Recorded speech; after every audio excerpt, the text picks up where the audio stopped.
калыс бололу, адилет бололу дейбиз, өзүбүздөн баштайлы. Мен эми азыр элдин атынан сүйлөгүм келип атат.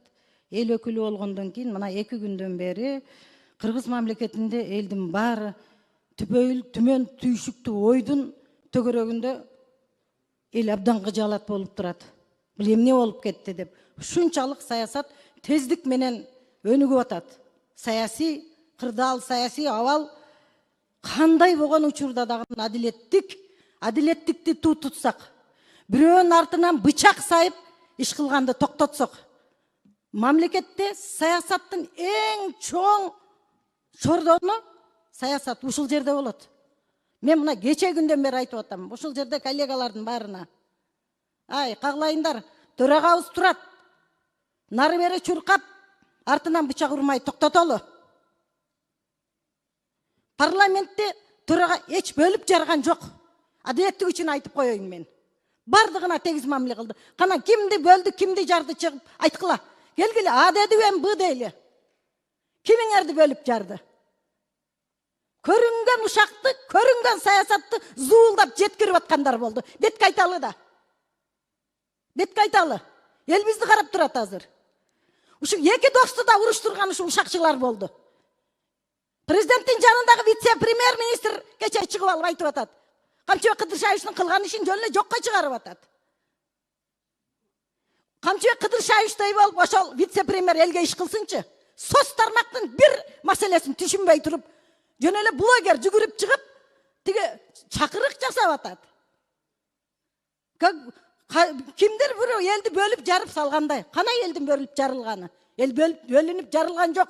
Каглайын, кыргыз элинен айланайын. Эл бөлүнгөн жок.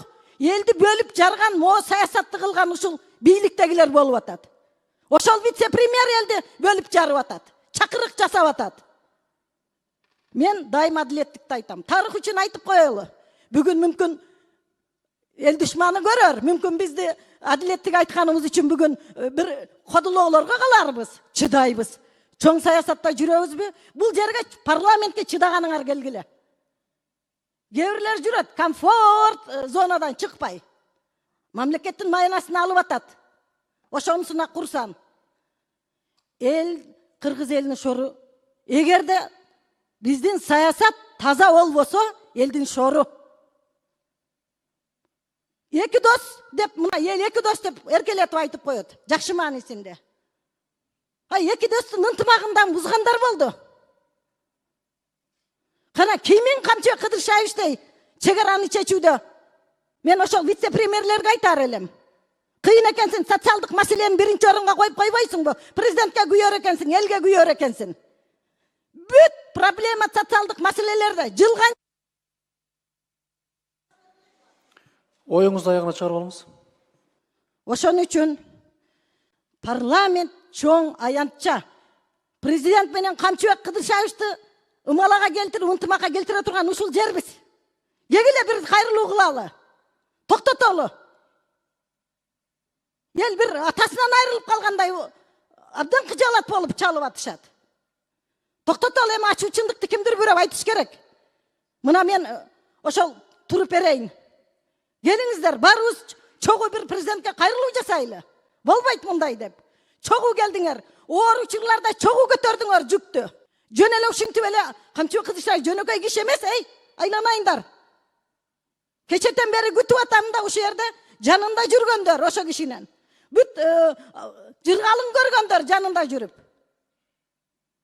Бир гана Үмбеталы чыкты, рахмат Үмбеталыга.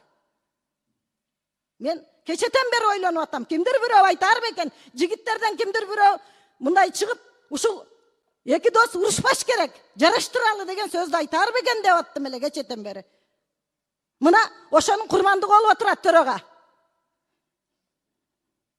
Бул кишинин мен бир канча жолу эч кимди сатпаган, бир канча жолу күбө болгонмун. Жигит деген жигитче кетет монтип. Мына өзүнүн арызы менен кетип атат. Мына азыр угуп отурабыз бардыгыбыз. Ошон үчүн мен келиңиздер, эми жогорку кеңеш чоң аянтча берге келип эле күн өткөрүп күн тартибин карап коюп кете бербестен саясатка аралашалы. Кризистик абалда туруп берели биз дагы. Мен барыңыздарды чакырам, ынтымакка чакырам барыңыздарды. Бөлүнүп жарылууга эмес, ынтымакка чакырам. Рахмат.